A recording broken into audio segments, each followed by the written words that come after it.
Shalom saudaraku yang kekasih dalam Tuhan kita Yesus Kristus. Kita jumpa lagi di dalam renungan harian kita di hari ini 13 Oktober 2020. Dan sebelum kita dengarkan pekabaran firman Tuhan, mari kita tunduk kepala dan kita berdoa. Bapa kami dalam surga, terima kasih untuk waktu dan kesempatan yang indah di hari ini.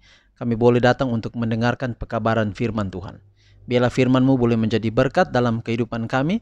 Kami dapat gunakan kehidupan kami berarti bagi banyak orang, dan kami dapat menggunakan firman Tuhan sebagai bekal dalam perjalanan kami hari ini.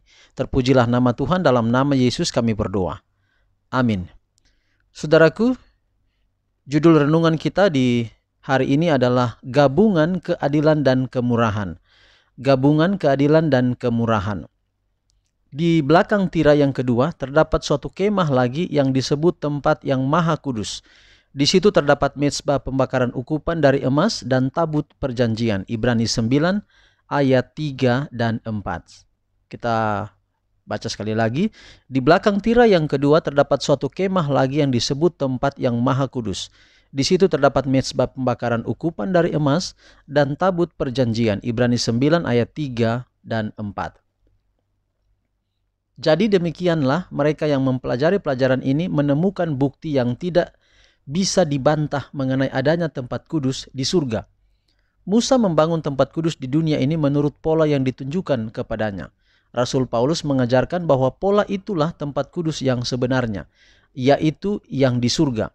Dan Rasul Yohanes menyaksikan bahwa ia melihatnya di surga.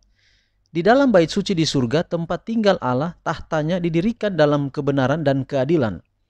Di bilik yang maha suci ia melihat hukumnya sebagai ukuran kebenaran dengan mana semua umat manusia diuji. Tabut, tempat menyimpan loh-loh hukum itu ditutupi dengan tutup pendamaian. Di hadirat inilah Kristus mengadakan permohonan melalui darahnya demi orang-orang berdosa. Dengan demikian dilambangkan gabungan keadilan dan kemurahan dalam rencana penebusan manusia. Hanya hikmat yang tanpa batas saja yang dapat merancangnya dan kuasa yang tak terbatas yang dapat mewujudkannya. Gabungan inilah yang memenuhi semua surga dengan kekaguman dan rasa hormat. Kerub di tempat kudus duniawi yang memandang dengan rasa hormat ketutup pendamaian itu, melambangkan perhatian seluruh surga mengenai pekerjaan penebusan manusia. Inilah rahasia kemurahan yang ingin dilihat oleh malaikat-malaikat. Bahwa Allah dapat berlaku adil sementara ia membenarkan orang-orang berdosa yang bertobat dan memperbarui pergaulannya dengan manusia yang sudah jatuh. Bahwa Kristus dapat merendahkan dirinya untuk mengangkat orang-orang yang tak terhitung banyaknya dari jurang kebinasaan dan memakaikan kepada mereka jubah kebenarannya sendiri untuk dipersatukan dengan malaikat-malaikat yang tidak pernah jatuh dan untuk tinggal selamanya di hadirat Allah. Pekerjaan Kristus sebagai pengantara manusia dinyatakan dalam nubuatan Nabi Zakaria mengenai dia yang bernama Tunas. Nabi itu berkata, dialah yang akan mendirikan bait Tuhan dan dialah yang akan mendapat keagungan dan duduk memerintah di atas tahtanya, tahta Bapanya. Di sebelah kanannya akan ada imam, ia akan menjadi imam di tahtanya dan permufakatan tentang damai akan ada di antara mereka berdua. Zakaria 6 ayat 13. Dialah yang akan mendirikan bait Tuhan oleh pengorbanan dan pengantaraannya. Kristus adalah fondasi dan pembangun gereja Allah. Rasul Paulus menunjuk kepadanya sebagai batu penjuru. Di dalam dia tumbuh seluruh bangunan rapih tersusun menjadi bait Allah yang kudus di dalam Tuhan. Di dalam dia kamu juga katanya turut dibangunkan menjadi tempat kediaman Allah di dalam roh. Efesus 2:20 hingga 22. Saudaraku, simbol-simbol di Ka'bah ini adalah lambang dari satu gabungan keadilan dan kemurahan. Mengapa demikian? Di bilik yang terakhir di sana terdapat hukum, 10 hukum, dan 10 hukum fungsinya di Alkitab itu adalah tidak dapat mengampuni dosa. Hukum hanya mempersalahkan kita, hukum hanya menyalahkan kita, hukum hanya menunjukkan dosa kita. Jadi dengan hukum dosa diketahui, dosa ditampakkan, kita dinyatakan bersalah. Nah, untuk keadilan perlu ada hukum, sehingga mana yang bersalah mana yang tidak bersalah. Tetapi jangan pernah lupa bahwa Ka'bah dibangun juga di dalam satu simbol kemurahan, kasihnya yang begitu luas. Kalau kita lihat struktur Ka'bah, baik secara ukuran maupun bentuk daripada Ka'bah itu berbentuk bujur sangkar, persegi panjang, dan panjangnya itu setengah lebih dari, atau lebarnya itu setengah dari panjang Ka'bah itu. Jadi 50 hasta lebarnya, panjangnya 100 hasta.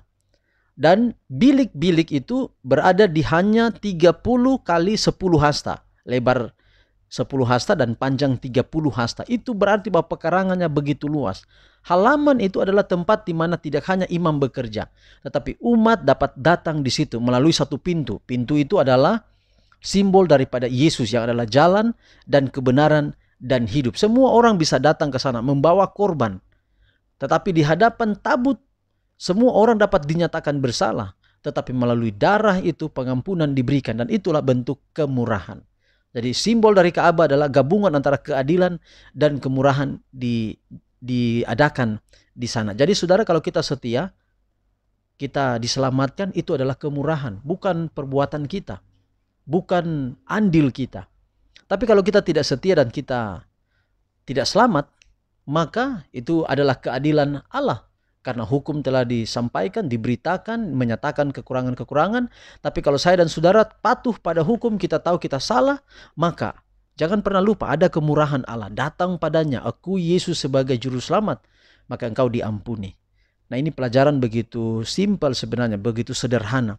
Tapi ini rumus keselamatan. Rumus keselamatan tidak banyak, saudara. Yang penting kita percaya pada Tuhan, bergantung pada Tuhan. Semua pelanggaran dan dosa yang kita sudah buat itu hukum nyatakan kita bersalah.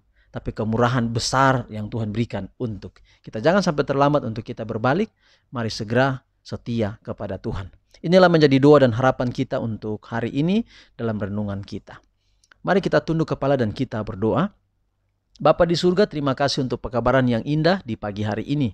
Kami begitu sukacita Tuhan, karena walau ada hukum menyatakan kesalahan manusia, dosa manusia, tapi kemurahan Allah begitu besar dan ajaib.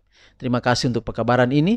Biarlah kami lebih yakin, bergantung kepada Tuhan, setia kepada Tuhan, sehingga manakala Tuhan datang, kami boleh diselamatkan bagi kerajaan-Mu. Pimpin kami hari ini dalam semua aktivitas kami. Kami tidak tahu apa yang akan terjadi, tapi kami pasrahkan seluruh keberadaan hidup kami ini ke dalam tangan Tuhan. Pimpin, berkati semua pekerjaan, tugas, tanggung jawab sepanjang hari ini, dan yang dalam keadaan bahagia, sukacita karena hari ulang tahun dan yang lain-lain, tambahkan kebahagiaan. Kalau ada dalam permasalahan, ada dalam duka cita, penghiburan sejati Allah dari sorga, perlindungan yang ajaib menjadi bagian kami semua. Inilah doa kami, terpuji nama Tuhan, dalam nama Yesus kami berdoa. Amin. Demikian renungan pagi kita untuk hari ini 13 Oktober 2020. Sampai jumpa besok. Tuhan memberkati kita sekalian. Shalom.